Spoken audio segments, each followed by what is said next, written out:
எல்லாரும் எப்படி இருக்கீங்க? நான் ரொம்ப நல்லா இருக்கேன். இன்னைக்கு நம்ம ஷாலினிஸ் கிச்சனில் என்ன பார்க்க போகிறோம் அப்படின்னா, நான் உங்களுக்கு ஒரு சின்ன ஸ்டோரி சொல்ல போகிறேன். முன்னாடி காலத்தில் உலகத்தில் எல்லாருமே ஒரே லாங்குவேஜ் தான் பேசிகிட்டு இருந்திருக்காங்க. அப்போ என்ன ஆகுதுன்னா, சில பேர் என்ன நினைக்கிறாங்கன்னா, நம்ம எல்லாருமே ஒரே லாங்குவேஜ் தானே பேசிகிட்டு இருக்கோம். நம்ம யாருமே எங்கேயுமே வேறு எந்த ஒரு இடத்துக்குமே நம்ம போக வேணாம்.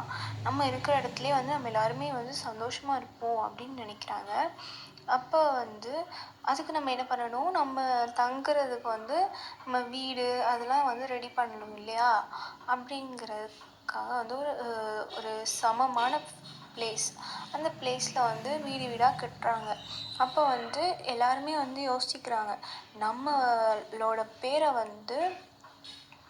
நம்மளோட ஜென்ரேஷன் பின்னாடி வர தலைமுறையெல்லாம் பெருமையாக பேசணும். எங்கள் தாத்தா இப்படி கட்டினாரு அப்படி கட்டினாரு அப்படின்னு சொல்லிட்டு நம்மளை பற்றி பெருமையாக பேசணும். அப்படிங்கிறதுக்காக என்ன பண்ணுறாங்கன்னா எல்லாருமே மனசில் நினச்சி நம்ம நம்ம ஒரு கோபுரம் மாதிரி கட்ட போகிறோம். அது வான உயரத்துக்கு அந்த கோபுரம் இருக்கணும் அப்படின்னு சொல்லிட்டு எல்லாருமே நினைக்கிறாங்க.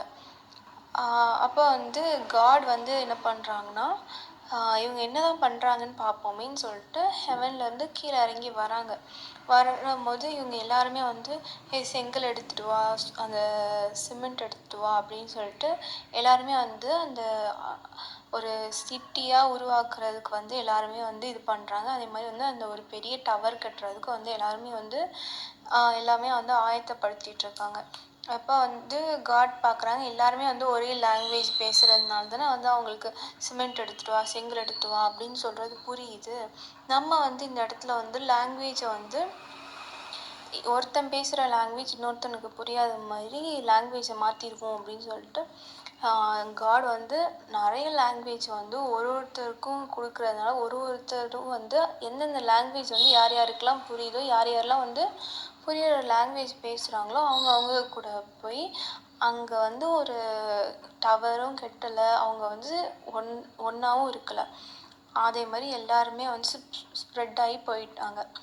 எல்லாருமே யார் யாருக்கு என்னென்ன லாங்குவேஜ் தெரியுதோ அவங்க கூட அந்த வேர்ல்டு ஃபுல்லாகவே ஸ்ப்ரெட் ஆகி போயிட்டாங்க. அப்போ காட் ஹெவன்லேருந்து இறங்கி இவங்களோட லாங்குவேஜ் எல்லாத்தையும் ஸ்ப்ரெட் பண்ணதுனால அந்த பிளேஸ்க்கு பாபேல் அப்படின்னு சொல்லிட்டு ஒரு நேமும் வருது. இது அதுலேருந்து தான் நிறைய லாங்குவேஜஸ்லாம் இந்த உலகம் ஃபுல்லாகவே ஸ்ப்ரெட் ஆகிருக்கு. இது எதுக்காக காட் லாங்குவேஜை ஸ்ப்ரெட் பண்ணாங்கன்னா, அவங்க நெக்ஸ்ட் ஜெனரேஷன் எங்களை ரொம்ப பெருமையாக பேசுவாங்க.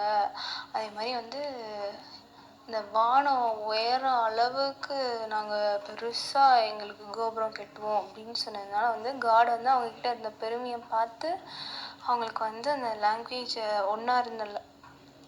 ஒன்றா எல்லாருமே பேசிகிட்டு இருந்த லாங்குவேஜை இது பண்ணதுனால எல்லாருமே ஸ்ப்ரெட் ஆகி போயிட்டாங்க.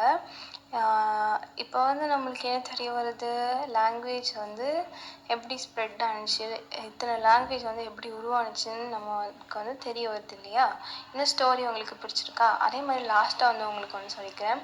பெருமை உள்ளவனுக்கு கர்த்தர் எதிர்த்து நிற்கிறார், தாழ்மை உள்ளவனுக்கு கர்த்தர் கிருபை அளிக்கிறார் அப்படின்னு சொல்லிட்டு பைபிளில் ஒரு வசனம் இருக்குது. அதே பைபிளில் உள்ள ஸ்டோரி தான் இதுவும். பிடிச்சிருந்தா லைக் பண்ணுங்கள். பாய்.